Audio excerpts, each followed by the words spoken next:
pain maison moelleux et super facile à faire, le meilleur pain maison que j'ai jamais fait. Allez, on va commencer par verser 200 ml d'eau dans un bol. Ensuite, on va pouvoir rajouter 200 ml de lait chaud. Donc là, ici, il est important que et le lait et l'eau soient assez chauds. Ensuite, on rajoute 20 g de levure. On remue et on va bien mélanger jusqu'à ce que la levure soit dissoute. Une fois que c'est fait, on ajoute le reste des ingrédients. Donc c'est 3 œufs. On va également rajouter 100 ml d'huile, 10 cuillères à soupe de sucre et on remue, on mélange bien tous nos ingrédients. Ici, lorsque le mélange a cette consistance, on peut rajouter le sel. Donc ici, c'est très simple, on va juste rajouter une cuillère à soupe de sel.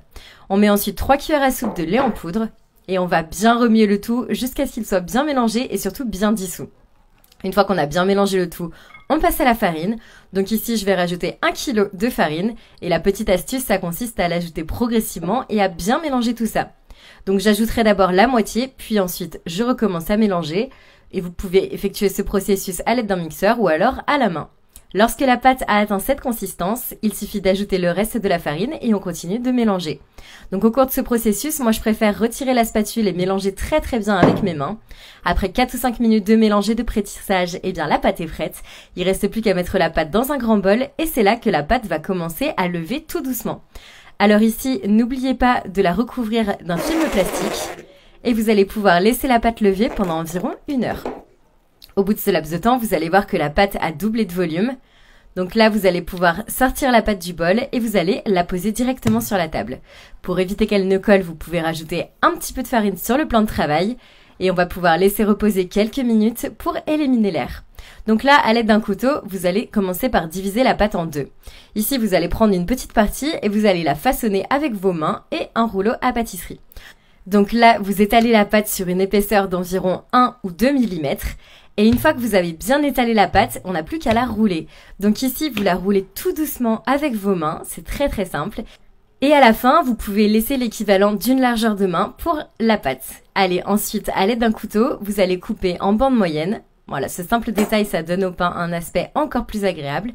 Et là, il reste plus qu'à coller les bandes sur votre pain. Voilà, donc c'est super facile. Vraiment, c'est très simple, c'est rapide à réaliser, vous allez adorer. Maintenant, on va placer le pain dans un moule qu'on a graissé avec un petit peu de farine et du beurre ou alors de la margarine.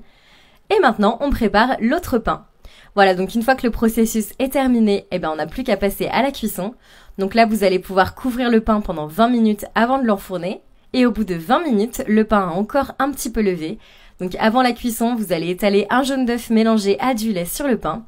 Et si vous préférez, vous pouvez simplement étaler du jaune d'œuf tout simplement sur le pain. Allez, maintenant, on va faire cuire au four. Donc là, on fait cuire à 350 degrés pendant 40 minutes. Notre pain est prêt, il est parfait, super savoureux. On n'a plus qu'à sortir le pain du moule et on n'a plus qu'à tester. Voilà, c'est un pain qui est super moelleux. L'astuce, ça consiste à le servir encore chaud pour faire fondre un petit peu le beurre.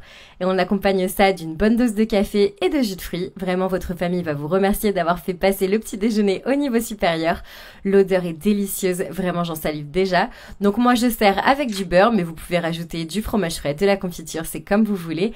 Donc moi je vous laisse tester la recette à la maison, me dire ce que vous en avez pensé.